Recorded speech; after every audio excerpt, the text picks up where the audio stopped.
Good evening, Bahamas. Coming up tonight in Our News. BPL says that oil leak over the weekend was due to human error. The health minister gives an update on national health insurance.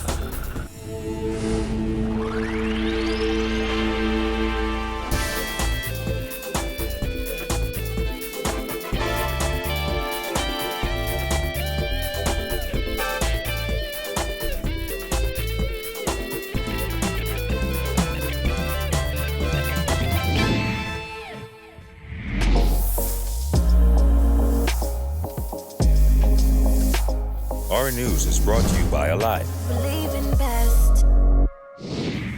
Welcome to Our News, and thanks for joining us. I'm Jared Higgs. Topping news tonight, an investigation into the events surrounding last week's deadly helicopter crash began in Jacksonville, Florida today, according to Chief Investigator in the Air Accident Investigation Department, Delvin Major. The response to the widely covered crash has drawn comparisons to that of the November 2018 crash involving Byron Ferguson. Kyle Joaquin tells us more. The reason we investigate is to find out what happened, why it happened, and what we can do to prevent it from happening again. Chief Investigator Delvin Major spoke with Our News just before boarding a flight to Jacksonville, Florida, to assist with the investigation into the July 4th helicopter crash that killed coal billionaire Chris Klein, his 22-year-old daughter Cameron, 3 of her college friends, his longtime employee David Jude, and pilot Jeffrey Painter. The chopper plunged into waters off Grand Key minutes after takeoff. Local divers pulled their bodies from the water the next day. Major says the work begins in Florida as the helicopter's black box has been recovered. According to the chief investigator, a flight plan was filed. Based on what is captured on the flight recorders, the data recorders, which everyone calls the black box, based on information on that, it can help the team zone in on a particular area to look at more. But Major says that this crash proves that the various agencies learned a lot from the incident involving pilot Byron Ferguson.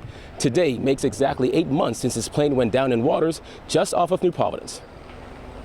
34-year-old Byron Ferguson was never found, and only portions of his Piper Aztec plane were recovered by private divers since it went down on November 8th. Search efforts were heavily criticized. Major said it's safe to say there were major lessons learned, even down to communication with the affected family. As our investigations have uncovered, there may have been agencies that may not have been,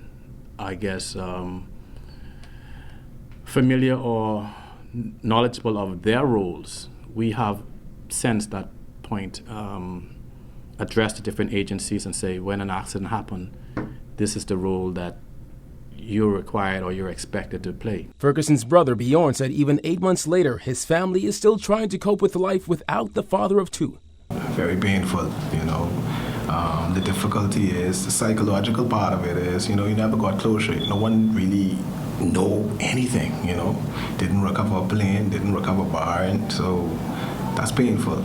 Sometimes you feel like you're moving on and you see a picture or, you engage in some activity and the emotions and everything just come back alive. Despite his loss, Ferguson says he feels for the families of the crash victims. Very painful to lose a family member, especially in tragic circumstances. And so, I don't want to lose focus, lose fact that lives were lost. For Our News, I'm Kyle Joaquin. In response to repeated calls for BPL to release a load shedding schedule, BPL released a schedule on social media today. The Troubled Power Company announced load shedding in a 2-hour rotation in Lyford Key, Carmichael Road West, and West Bay Street after 3 p.m. Meanwhile, John F. Kennedy Drive, Bernard Road, and Prince Charles Drive experienced outages after 5 p.m. The community groups have been among the voices calling most frequently and loudest for a schedule. So the fact that BPL is minded to move in that direction is accounted to be a positive thing. With regard to the police, our conversation with the commissioner and my subsequent conversations with officers from the force, the police are ready to do their duty. Bahamas Power and Light is attributing a spill at its Blue Hills plant to human error. However, officials refused to say how bad the spill was. Jillian Gray reports. While BPL's Director of Public Relations insists that the oil leak at their Blue Hills plant over the weekend was not significant, he did say that they've concluded that it was due to human error. It was a human mistake, easily corrected, which is why, as I say, it could have been a much more problematic issue. But the pipe leak was discovered at 2:35 p.m. on Saturday by an employee. Though the cost of the leak has not been determined, Parker said he doesn't think it was a substantial amount. Parker did not say if the responsible party faced any repercussions for the error, and although asked repeatedly, he refused to say how much oil was spilled. I don't want to say how much it was because it sounds like a lot. And then I would have to go to a lengthy explanation as to why that's not a lot. We have tape. I know you have tape, but I'd rather not cause that confusion. So it's a gallon of oil? It was a small amount.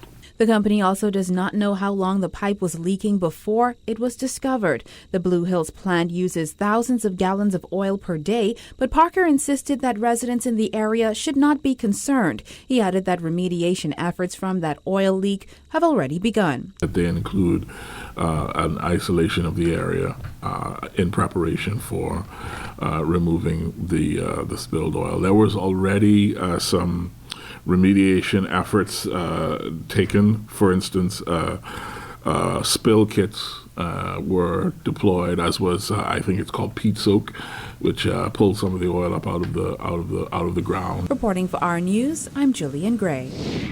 Executives from the Ministry of Health and Public Hospitals Authority signed 2 contracts worth a combined $1.7 million for repairs to a section of Princess Margaret Hospital's roof and cooling systems in their critical care unit.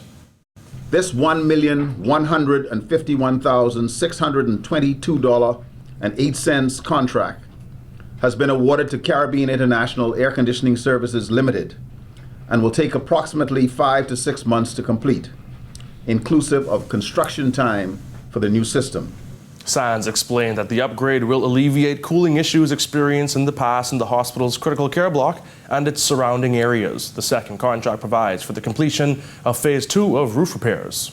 This contract, which is valued at $632,576, is awarded to Ringo & Sons Construction and General Maintenance. Phase 1 roof repairs were undertaken in 2018. And you may recall Ringo & Sons successfully completed the Phase 1 works to the satisfaction of all concerned. The family of a 15-year-old boy who was struck and killed by a truck driver last week is pleading with anybody with information on the hit and run to come forward. I can't sleep, I can't eat, I can't do nothing. You know, I love my son. My son loves me. 15-year-old Leo Dorselli had dreams of playing for the Bahamas national soccer team. That dream was cut short when the Anatole Rogers student was killed in a hit-and-run accident back on July 2nd. I hear my son dead. That hit my head. My heart bad. I feel my heart come blue because I love him too much. Dorselli's family says the teenager was on his way to perform community service when the fatal accident took place. His mother, 41-year-old Doreen Annister, described him as a quiet and helpful boy. For Mother's Day, he gonna work. When he come, I say, where you going? He say, I come back, mommy. When he come, he bring some stuff for me. He said, don't cook, mommy. He bring stuff for children eat. He bring stuff for I eat. He said, don't cook, mommy. Don't go to stove, cook. Just lay down, mommy. Now, who do that for me now? According to police, it was shortly after 9:30 last Tuesday when officers from the Carmichael Road Police Station responded to reports of a body on the ground on Unison Road off Carmichael Road. Police said they suspect that the 15-year-old hit the wall of a house near the edge of the road after he was struck by a vehicle. Paramedics pronounced him dead at the scene. When you walk in, you say that's truck. When you walk in, you just mess up my child. You're supposed to carry this on hospital. You ain't supposed to live in the ground. You're supposed to carry, if he dead, the hospital. that's not bad. If you leave it in the ground, it's dead, that make me feel bad. That's very bad. That's bad person. Superintendent Hines says police haven't identified the vehicle they believe was involved in the accident. He says they have seen a very poor surveillance frame of the truck, but there are no other significant leads. Dorcelli's death follows call by members of the opposition to stiffen penalties for individuals who kill in the course of dangerous driving. No, I don't think that's fair. That ain't fair. That ain't fair. That ain't enough. No jail. No, that ain't fair. That ain't fair. That ain't fair. Because I lost. If you give me money, money can't help me. Money can't wake up my son. Because I lost it. That's my heart. I lost my heart. Still to come on Our News, NHI expansion plans postponed to 2021. Stay tuned.